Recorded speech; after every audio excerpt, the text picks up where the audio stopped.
Welcome to I news. ఇంట్లో వంట చేయటం, పిల్లల్ని చూసుకోవటం, కుటుంబాన్ని నడిపించటం ఇవన్నీ ఉద్యోగాలే కాదని చాలా మంది భావిస్తుంటారు. కానీ ఇప్పుడు దేశ అత్యున్నత న్యాయస్థానం ఈ ఆలోచనను పూర్తిగా మార్చేసింది. గృహిణులు కేవలం ఇంటి పనులు చేసేవారు కాదు, వారు దేశ నిర్మాతలు అని సుప్రీంకోర్టు పేర్కొంది. అంతేకాదు వారి శ్రమకు నెలకు కనీసం 30,000 విలువ ఉంటుందని చారిత్రాత్మక తీర్పిచ్చింది. అసలు ఈ కేసేంటి? ఈ తీర్పు వల్ల ఎలాంటి మార్పులు రానున్నాయి చూద్దాం.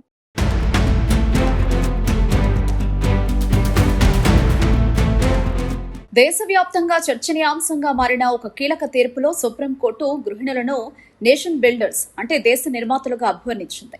ఇంటి నిర్వహణ, పిల్లల పెంపకం, కుటుంబ సభ్యుల సంరక్షణ వంటి పనులు సమాజానికి, దేశానికి అమూల్యమైన సేవలని స్పష్టం చేసింది.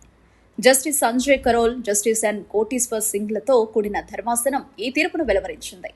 మోటార్ ప్రమాద పరిహార కేసుల్లో గృహిణి మరణించినప్పుడు ఆమె సేవలను కేవలం సాధారణ ఆదాయంతో పోల్చకూడదని, ఆమె అందించిన డొమెస్టిక్ కేర్ కి ప్రత్యేక పరిహారం ఇవ్వాలని పేర్కొంది.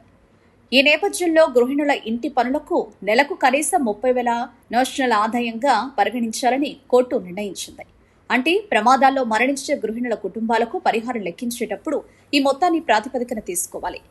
కోర్టు వ్యాఖ్యల ప్రకారం గృహిణుల సేవలు భర్త, పిల్లలకి పరిమితం కావు. వారి ప్రేమ, సంరక్షణ, కుటుంబ నిర్వహణ వల్ల సమాజం మొత్తం లాభపడుతుందని, దేశ పురోగతికి వారు పునాది వాళ్లని ధర్మాసనం పేర్కొంది. ఈ తీర్పు మహిళల ఉచిత గృహశ్రమకు చట్టపరమైన గుర్తింపుగా భావిస్తున్నారు న్యాయ నిపుణులు. భవిష్యత్తులో మోటార్ ప్రమాద పరిహార కేసుల్లో గృహిణుల సేవలకు మరింత న్యాయం జరిగే అవకాశం ఉందని అభిప్రాయపడుతున్నారు. ఇప్పటి వరకు కనిపించని గృహిణుల శ్రమకు సుప్రీంకోర్టు విలువ కట్టింది.